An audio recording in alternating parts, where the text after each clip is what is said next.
आपका स्वागत है गांगुली टेक पर। मैं हूं संदीप गांगुली और ये है मेरे जावा ट्यूटोरियल सीरीज का 5th नंबर का वीडियो, जिसमें मैं आपको जावा का फर्स्ट प्रोग्राम जो कि एक हेलो वर्ल्ड प्रोग्राम है वो बना के दिखाऊंगा नोटपैड प्लस प्लस में, और आपको जो है मैनुअली ये प्रोग्राम कंपाइल करके भी दिखाऊंगा कि कैसे होता है सब कुछ, मतलब कैसे करना मैं वो आपको दिखाऊंगा। देखिए, सबसे पहले तो मैंने नोटपैड प्लस प्लस को ओपन कर लिया।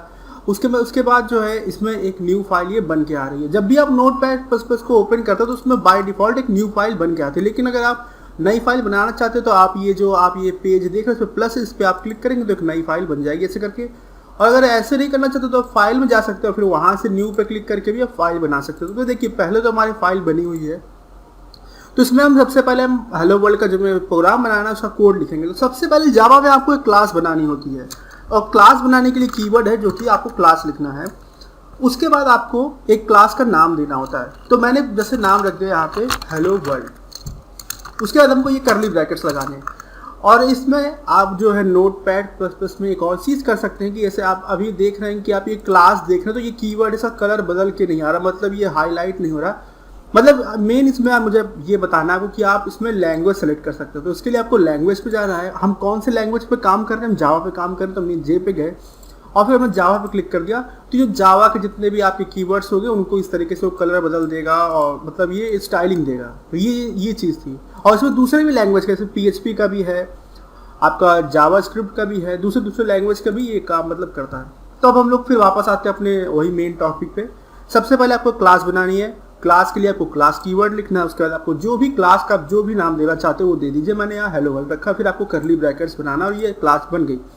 अगर आप लोग सी प्रोग्रामिंग पढ़ चुके हैं पहले या C++ पढ़ चुके हैं तो उसमें आपने देखा होगा स्ट्रक्चर आपने पढ़ा होगा।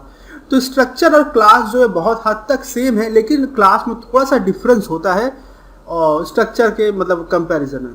मतलब स्ट्रक्चर में आप क्या कर सकते हैं, स्ट्रक्चर में आप स्ट्रक्चर बनाते हो उसमें केवल आप वेरिएबल्स को ही डिक्लेयर कर सकते हैं, लेकिन क्लास के अंदर हम दोनों चीज़ कर सकते हैं, वेरिएबल्स भी और हमारा फंक्शन भी। और क्लास के अंदर जो हम वेरिएबल्स डिक्लेयर करते हैं उनको कहा जाता है डेटा मेंबर, और जो फंक्शन होते हैं उनको मेथड्स कहा जाता है। और अगर आपसे कोई मेथड कहे कि या फंक्शन का, तो बात एक ही समझिएगा, और डेटा मेंबर्स का मतलब होता है वेरिएबल्स। तो ये आप क्लास के अंदर दो चीज़ें आप डिक्लेयर करते हैं। तो सबसे पहले हमने ये क्लास बना लिया, क्लास कीवर्ड से हेलो वर्ल्ड लिख लिया। अब यहाँ पे हमें अपना मेन फंक्शन बनाना। वो मेन फंक्शन जो होता है बाय डिफॉल्ट कॉल होता है जब हम इस प्रोग्राम को रन करते हैं, उसके अंदर जो भी कोड होता है वो एग्जीक्यूट होता है। तो मेन फंक्शन बनाने के लिए सबसे पहले आपको लिखना है पब्लिक, फिर आपको लिखना है स्टैटिक, फिर आपको लिखना है वॉइड, फिर आपको लिखना है मेन, और फिर आपको ये पैरेंथेसिस लगानी है। ये जो ब्रैकेट्स है उसके अंदर आपको स्ट्रिंग लिखना है, और फिर ये स्क्वायर ब्रैकेट्स लगाने हैं। उसके बाद आपको ARGS लिखना है। ये ARGS जो है ये असल में एक स्ट्रिंग एरे वेरिएबल है, और इसका क्या यूज़ होता है इसका हम आगे की वीडियोस में देखेंगे। और ये जो ARGS जो मैंने नाम दिया है इसको आप कोई भी नाम दे सकते हैं, ज़रूरी नहीं कि मैंने यहाँ पे ARGS लिखा आप भी लिखे। आप चाहे तो इसको केवल A लिख दीजिए, चाहे B लिख दीजिए। दरअसल इसका मतलब होता है आर्ग्यूमेंट्स, तो इसीलिए हमने शॉर्ट फॉर्म से ARGS लिखा। फिर हमने ये जो है करली ब्रैकेट्स लगा लिए। अब ये हमारा फंक्शन बन गया। यहाँ पे मेन हमारा फंक्शन है, इसका जो रिटर्न टाइप है वो वॉइड है, मतलब कुछ भी रिटर्न नहीं कर रहा। और ये पब्लिक और स्टैटिक कीवर्ड जो हमारे क्या है इसको मैं आपको आगे के वीडियोस में बताऊंगा। अभी के लिए आपको बस ये याद रख लेना है कि जब भी आपको जावा प्रोग्राम बनाना है सबसे पहले आपको क्लास बनाना है, क्लास कीवर्ड से क्लास का नाम देना है, करली ब्रैकेट्स लगाने। इसके अंदर सबसे पहले आपको एक मेन फंक्शन बनाना होगा, और उस मेन फंक्शन को बनाने से पहले आपको पब्लिक स्टैटिक वॉइड मेन लिखना है। फिर इस तरीके से आपको लिखना है, फिर आपको करली ब्रैकेट से लगा देना है। अब इसके अंदर हमें वो कोड लिखना है जो हम आउटपुट में दिखाना चाहते हैं। तो हम आउटपुट में क्या दिखाना चाहते हैं, हम दिखाना चाहते हैं कि हेलो वर्ल्ड लिखा है। तो मैंने लिखा सिस्टम, फिर आपको डॉट लगाना। इस डॉट को जो पीरियड ऑपरेटर भी कहा जाता है प्रोग्रामिंग में। फिर हमने आउट लिखा, और फिर हमने println लिखा, और उसके बाद मैंने क्या किया, डबल इन्वर्टेड कॉमा के अंदर मैंने वो टेक्स्ट लिख लिया जो मैं आउटपुट को दिखाना चाहता हूँ, जो कि हमारा यहाँ पे है हेलो वर्ल्ड, और ये मैंने कर दिया। तो इस तरीके से हमारा हेलो वर्ल्ड का प्रोग्राम बन गया, और ये सेमी कॉलन लगा दिया आखिर में मैंने, और ये हमारा स्टेटमेंट जो है कंप्लीट हो गया। याद रखिए कि आपको हर स्टेटमेंट के एंड में सेमी कॉलन लगाना होता है, ठीक है। हाँ, कुछ चीज़ें जिनके आखिर में आपको सेमी कॉलन नहीं लगाना, तो जैसे कि अगर आप फंक्शन बना रहे हैं तो उसमें आपको सेमी कॉलन नहीं लगाना है। इफ स्टेटमेंट है तो इसमें नहीं लगाना है, ये इस तरह के स्टेटमेंट में रहेगा। तो ये हमारा जो है हेलो वर्ल्ड का प्रोग्राम बन गया। अब हमें इसे सेव करना है, तो इसके लिए मैंने Ctrl+S दबाया, मतलब CTRL+S। तो ये देखिए अब सेव का ऑप्शन आ गया, डेस्कटॉप पे गया, मैं डेस्कटॉप पे मैंने एक फोल्डर बनाया जिसका नाम मैंने प्रोग्राम्स बनाया और प्रोग्राम्स मुझे फाइल सेव करनी है। अब यहाँ पे एक बहुत ही इंपॉर्टेंट चीज़ मैं आपको बताने जा रहा हूँ, वो ये है कि जावा में जिस क्लास के अंदर आपका मेन फंक्शन होता है वही क्लास का जो नाम होता है वही एग्जैक्ट नाम आपको उस फाइल का नाम भी रखना होता है। मतलब जैसे यहाँ पे आप देख रहे हैं क्लास हेलो वर्ल्ड के अंदर हमारा मेन फंक्शन है, तो हमारा जो फाइल का नाम हमें रखना होगा हेलो वर्ल्ड रखना होगा और जो स्पेलिंग है आपकी वो एग्जैक्टली सेम होनी चाहिए। मतलब अगर यहाँ पे एच अगर कैपिटल में लिखा है तो यहाँ पर भी वो कैपिटल में होना चाहिए और एग्जैक्ट। और उसके बाद आपको इसमें डॉट जावा ऐड कर देना है। ये डॉट जावा बताता है कि जावा फाइल है, मतलब ये एक्सटेंशन है जावा फाइल का।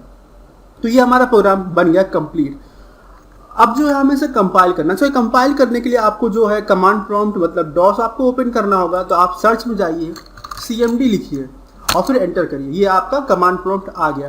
अब आप देख रहे हो कि मेरे इसमें फॉन्ट साइज पहले से बड़ा दिखाई दे रहा है, तो इसको बड़ा करने के लिए आपको लेफ्ट में जाना है एकदम टॉप में।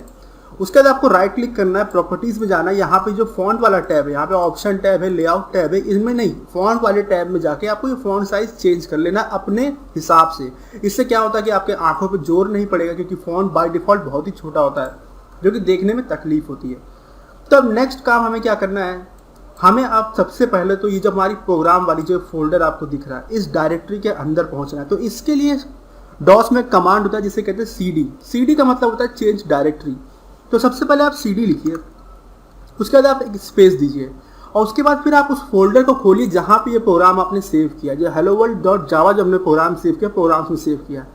उसके बाद आपको इस फोल्डर में आना है, यहाँ पे जो एड्रेस बार है इस पर आपको राइट क्लिक करना है और कॉपी एड्रेस करना है।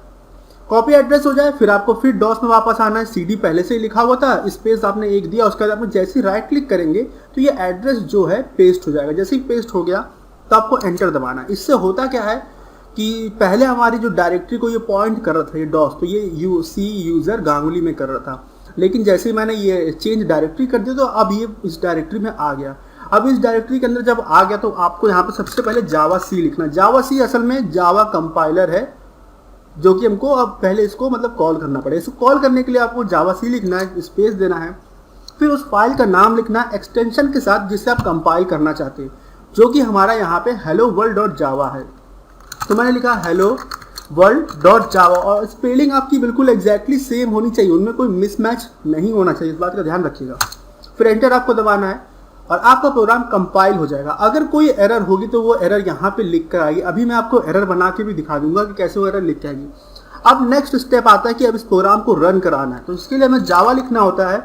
जावा लिखने पे क्या होता है, JVM नाम का एक चीज़ है जिसे जावा वर्चुअल मशीन कहते हैं, वो प्रोग्राम एग्जीक्यूट होता है।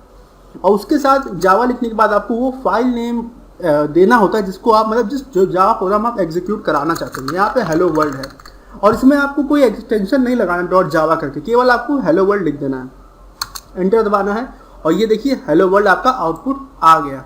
अब मैं सबसे पहले इसमें आपको एरर बना के दिखाता हूँ। मैंने एक एरर बनाया, मैंने ये सेमीकोलन जो है हटा दिया और मैं इस प्रोग्राम को और फिर मैंने इसको सेव कर लिया। इस प्रोग्राम को आप जब चेंजेस करेंगे फिर आप इस फाइल को सेव कर लीजिएगा, फिर से आप इसको कंपाइल करिएगा। तो फिर से वही जावा C हेलो वर्ल्ड डॉट जावा और आप देखेंगे कि इसमें दिखा दिया कि देखिए एरर आ रही है और ये देखिए लाइन नंबर यहाँ पे जो दिखा रहा है लाइन नंबर लिखा कि लाइन नंबर 3 पे आपकी एरर है कि यहाँ पे जो है सेमीकोलन होना चाहिए था पर नहीं है। तो हमने यहाँ पे लगा दिया, फिर हमने सेव किया, फिर हमने कंपाइल किया, तो आप देखिएगा अब एरर हट गई। तो इस तरीके से जो है एरर ये शो करता है और आपका ये है। अब एक और कमांड है डॉस में जो मैं आपको बताना चाहता हूँ जिसे कहते हैं CLS का मतलब होता है क्लियर स्क्रीन। ये क्या करता है, ये आपका अब ये देख रहे हैं आपका इतना सारा टेक्स्ट आ गया, आप चाहते हैं कि ये थोड़ा क्लियर हो जाए पूरा और फिर एकदम ये जो कर्सर है ऊपर पहुँच जाए, तो उसके लिए आपको CLS लिखना है। आपको एंटर दबाना, सब साफ हो गया और ये हो गया। तो इस तरीके से आपको प्रोग्राम कंपाइल करना है और रन कराना। मुझे लगता है कि आप सब समझ गए होंगे, आपका सारा डाउट क्लियर हो गया होगा।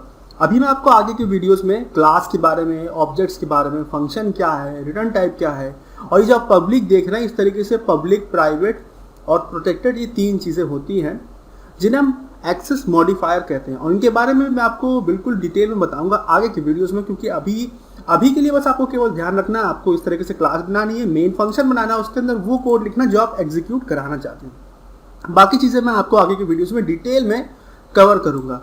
तो अगर आपका इस वीडियो से जुड़ा कोई भी सवाल हो तो आप कमेंट सेक्शन में ज़रूर पूछ लीजिएगा और अगर अभी तक आपने मेरा चैनल सब्सक्राइब नहीं किया तो कर लीजिए, जिससे कि सारे फ्यूचर अपडेट्स आप तक पहुंचते रहे। और ये वीडियो देखने के लिए आपका धन्यवाद।